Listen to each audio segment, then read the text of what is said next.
मला हे बघताना म्हणजे सुरुवातीलाच जेव्हा मी त्याचं ऐकलं, मला सर्वप्रथम एक ह्याच्यावर अभिमान वाटला की हे आपल्या देशातल्या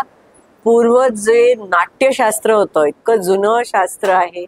त्याचा वापर करून. कारण नाहीतर एक दुसरी तरीका कसा AI मध्ये तुम्ही खूप पेशंट्स बघायचे आणि त्याच्यातनं एक पॅटर्न तयार करतो आणि एक अल्गोरिथम येतो. पण तसं न करता ह्यांचं जे, आणि मी पंतप्रधानाच्या सायंटिफिक टेक्निकल इनोव्हेशन काउन्सिलवर मेंबर आहे, तर त्यामुळे सगळीकडे असं सायंटिफिक दृष्टिकोनातनच बघते. तर मला हे जे आवडलं ह्याच्यात की त्यांनी एन्शंट नॉलेज, आता इंडियन नॉलेज सिस्टमवर आपण गर्व करतो, आणि त्याचं नाट्यशास्त्र वापरून त्यांनी ट्रेंड आर्टिस्ट आणि ऍक्टर्स यांच्या ह्याच्यावरनं जवळजवळ 75 पॉइंट्स, आणि सिम्पल आपण लक्ष म्हणजे म्हणतात ना, you can read the face, चेहरा बघून आपल्याला माणसं ओळखू येतात, पण आपण चेहऱ्यामध्ये लपवू शकतो. पण ह्याच्यातनं जे भाव प्रकट होतात ते कार्डिनल पॉइंट्सवरनं जे भाव येतात, ते नुसतं तेवढं न करता तर 2-3 रीडिंग्स जे घेऊन त्याच्यानंतर तुमचं इमोशनल स्टेटस काय आहे,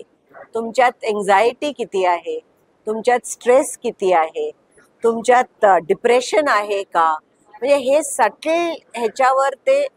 म्हणजे ह्यानी काय हे डायग्नोस्टिक टूल नाहीये, पण हे एक टूल आहे, डॉक्टरला सुद्धा उपयोगी पडेल आणि पेशंटला, किंवा पेशंट व्हायच्या आधी जे आपल्या सध्या समाजात सगळ्यांवर जितका इमोशनल स्ट्रेन येतो, तर आपण बघून की आपल्यावर आहे, तर त्याच्यावर आपण उपाय करायला, कारण नाही तर आपण वेळ काढत नाही, उपायाकडे बघण्याकडे आपल्याकडे वेळच नसतो. पण ही समजा आपण टेस्ट केली आणि लक्षात आलं की आपल्यात हे आहे, तर आपण त्याच्यावर काहीतरी करूया. आणि सिंपल गोष्टी जसं योग केलं किंवा मेडिटेशन, माइंडफुलनेस, ह्या गोष्टींनी जे आपलं फायदा होतो, ते जर आपल्याला आधीच कळलं तर त्याचा खूप गुण चांगला होईल. कारण आता नाही तर भारतात आपल्याला काळजी लागली आहे की सगळ्यांना हायपरटेन्शन, डायबिटीज, वयाच्या 35-40 वर्षावर हार्ट अटॅक होत आहेत. तर हे ह्याच्या सगळ्यावर एक इमोशनल स्ट्रेसचा फार मोठा वाटा आहे, आणि तो आपण जर लवकर पकडून त्याच्यावर आपण उपाय केला तर लोक जास्त वेलनेसकडे येतील आणि स्वस्थ होतील. ते ह्याची ही कल्पना मला फार आवडली. असू शकतो ना, म्हणून नाही, म्हणून AI मध्ये कसं असतं, मशीन लर्निंग पण आलं की जसं आपण, आणि म्हणून इमोस्केपची जी म्हणजे लोक, संदीप बोलले, ते म्हणले आम्हाला फीडबॅक पाहिजे, म्हणून आपण हे ट्राय म्हणजे घेताना सुद्धा की हे किती पट बरोबर होतं किती. आता आम्ही जी स्टडी MUHS मध्ये केली रेसिडेंट डॉक्टर्सवर, कारण रेसिडेंट डॉक्टर बोलू शकत नाही दिवसभर आणि सिव्हिल हॉस्पिटलमध्ये काम करतात, तर आम्ही व्हॉलंटरी ठेवलं. 100 डॉक्टर्सनी पुढे आले आणि त्यांना आम्ही सांगितलं 2 प्रकारे आम्ही तुमचा स्ट्रेस लेवल बघू, एक इमोस्केपच्या थ्रू आणि एक स्टँडर्ड टेस्ट. सायकॉलॉजिस्टनी त्यांचा इंटरव्ह्यू घेऊन त्यांचं अनालिसिस केलं, आणि असे केसेस आले की ह्याच्यात आमचं पिकअप रेट वॉज हायर. तर म्हणून आम्हाला असं वाटलं की आपण आपला चेहरा सुद्धा, आपण अगदी खूप अभिनेत्री असू तर आपले इमोशन्स आपण लपवू शकतो, पण ह्याच्यात कसं तुम्ही स्वतःला फसवू शकत नाही, आणि हे आपण स्वतः विचार करतो. आपण लोकांना फसवू शकतो, पण मी मलाच फसवू शकते का, तर नाही. तर मला वाटतं ह्याचं बरोबर आहे, I can't fool myself. आणि तर इकडे इमोस्केप इम्प्लिमेंट केल्यावरती लोक जे इकडे फिजिकल चेकअपसाठी येतात